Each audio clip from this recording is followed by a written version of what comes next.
Felipe, tem um outro ponto da pesquisa que é a estratificação por região geográfica. E aí tem algumas coisas curiosas que eu queria te perguntar. Por exemplo, no Nordeste, onde a gente sabe que o pagamento de Auxílio Brasil é muito alto, o Lula variou para cima, 2 pontos para cima, oscilou 2 pontos para cima. Bolsonaro oscilou 2 pontos para baixo, portanto, dentro da margem de erro. Mas quer dizer, o impacto do Auxílio Brasil, se essa oscilação se comprovar como uma tendência no futuro, eu posso depreender que foi em outras regiões, não foi no Nordeste. No Nordeste, o Lula, mesmo com o Auxílio Brasil, segue muito bem e o Bolsonaro segue mal. É isso? Guilherme, você faz a pergunta para mim que do ponto de vista analítico, uma das mais relevantes nesse momento. Eu vou explicar por quê. Quando a gente pega o mapa de votação no Brasil nas últimas 5 eleições, a gente percebe que o comportamento do Nordeste brasileiro já pode ser classificado como o que a gente chama na literatura em ciência política de core voter. O que é isso? É um eleitor que consistentemente vota no mesmo partido ao longo das eleições. Seria o caso, para explicar, né, essa expressão que vem dos Estados Unidos, o comportamento da Califórnia, que sempre vota em democratas, ou do Texas, que sempre vota com os republicanos. O Nordeste brasileiro se transformou nos últimos pleitos em uma região core pró-PT, né? E esse comportamento é consistente, o que sugere que mudanças no Nordeste serão muito mais difíceis para o presidente Bolsonaro.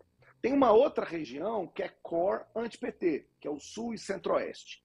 O mesmo raciocínio se aplica, só que agora ao contrário. Se a gente pega 5 eleições, a gente vai ver que nas diversas cidades do Sul e do Sudeste, o anti-PT, o candidato, o principal adversário ao PT, vence na maior parte das cidades, nas regiões mais importantes. O que nos leva, Guilherme, à análise do Sudeste, que é, para usar a mesma expressão norte-americana, um swing state, ou seja, uma swing region, né? Ou seja, uma região que muda de voto dependendo de cada eleição. Ou seja, o Sudeste já deu vitória a Bolsonaro em 18, mas já deu vitória a Lula ou a Dilma no passado, assim como deu vitória a Fernando Henrique lá em 94 e 98. Então, Deixa eu só aproveitar a deixa do que o você está efeito... falando para te fazer uma pergunta que tem a ver com a região centro-oeste que você falou. No centro-oeste, a gente vê um movimento interessante, que é o Lula, se você pegar de janeiro para cá, o Lula subiu de 36 no centro-oeste para, e aí a droga de estar segurando o celular é porque daqui a pouco some aqui os números, mas eu vi que havia um crescimento de 36 para 40, talvez você saiba de cabeça isso. No caso do Bolsonaro, ele caiu no Centro-Oeste.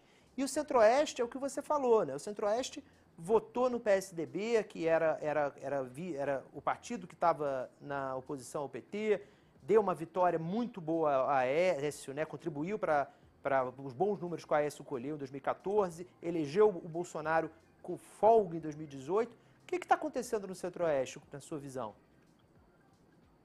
Por enquanto, nada, Guilherme. Essas oscilações que a gente observa no relatório são meramente o que a gente chama, né, na sala de aula, de variações estatísticas, ou seja, como a margem de erro no Centro-Oeste é muito grande, é de 7,3 pontos percentuais, qualquer variação dentro dessa margem, né, de 13 pontos, na verdade é uma oscilação que a gente não pode considerar uma tendência de crescimento ou de queda. Por isso eu tenho reforçado essa ideia de que, a exceção do Nordeste, nas outras regiões, a gente vê um quadro de empate, né? Então, esse dado que você chama a atenção, na verdade, é muito mais uma variação, uma oscilação, do que, de fato, concretamente, um crescimento ou uma queda.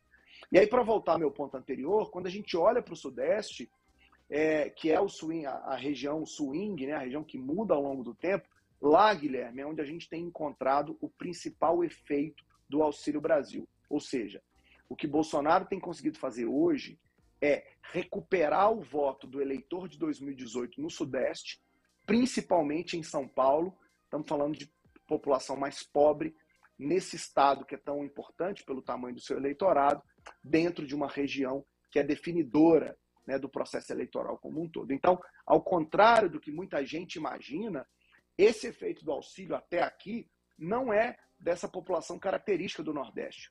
Pelo contrário, é da população pobre, periférica, nas grandes cidades do Sudeste, em especial no estado de São Paulo.